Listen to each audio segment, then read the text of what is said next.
When you go to eat with your friends, you know, after the show, you go eat with your friends, and then someone at the table tells a funny joke, and then at that second, everybody's connecting eyes except for you. You're like,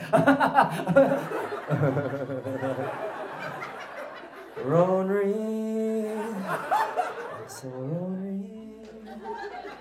Ronry inside me.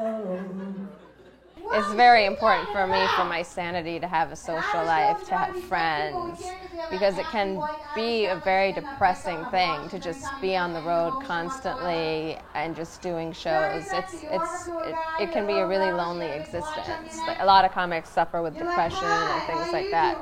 So I have to maintain some kind of routine. I host this Asian talent show called Collaboration all across the country, and you know, I have a lot of Asian pride. But one thing, Asians, we just need to be more louder, because Asian rappers come out and they're like, put your hands up, put your hands up, and sometimes there isn't a single hand in the air. Sometimes there are like thousands of Asians, and we're so like, you know, self-conscious. Everybody's like, I want to be the only one. You know? I want to be the only one.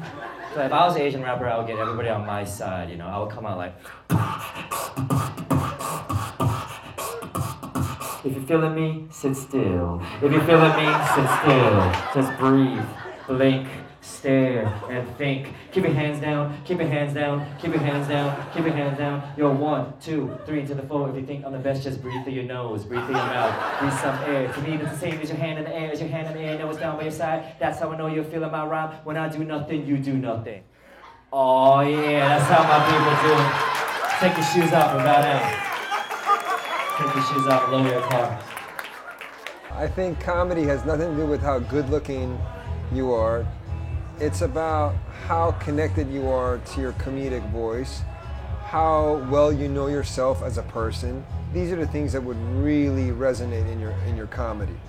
If you know yourself really well, you know who you are, you know what your perspective in life is, you're just going to be a much better comedian. It takes courage and drive, because it is a grind. I mean, stand-up comedians are at it night after night after night, and a lot of times you're making little to no money, if anything, you know, when you stay in town, and it's something that you really have to want to do, because actually I think something's probably wrong with you if you do stand-up, because essentially the job is seeking validation from strangers for the rest of your life.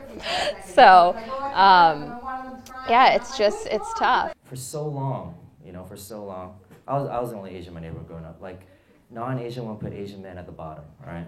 Non-Asian, you got a beautiful girl. You guys know it's true, don't deny it. For non-Asian women, it's like white, black, Latino, vibrator, Asian guy right here. That's how it was. For many years. For many years, for non-Asian, white, black, Latino, vibrator, other woman, solitaire, minesweeper, cooking, cleaning, changing the flat tires. So, Asian guy right there. It's not about size, it's about surprise, all right? Surprise. We start small, and then we do math quick. People think Asians are born smart at math. People think we just pop out of the womb like Chinese checkers is so easy. I never let go of the marble, ever.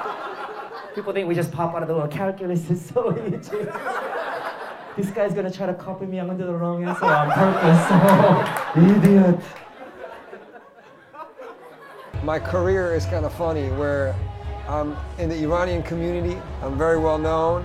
I travel around. I do shows in Dubai, Egypt, London, everywhere. And when I do those shows, you know, it's just the best feeling. You know, great support and etc. But I sometimes show up in a little inky-dinky show in Culver City, and they're like, "Who the hell are you?"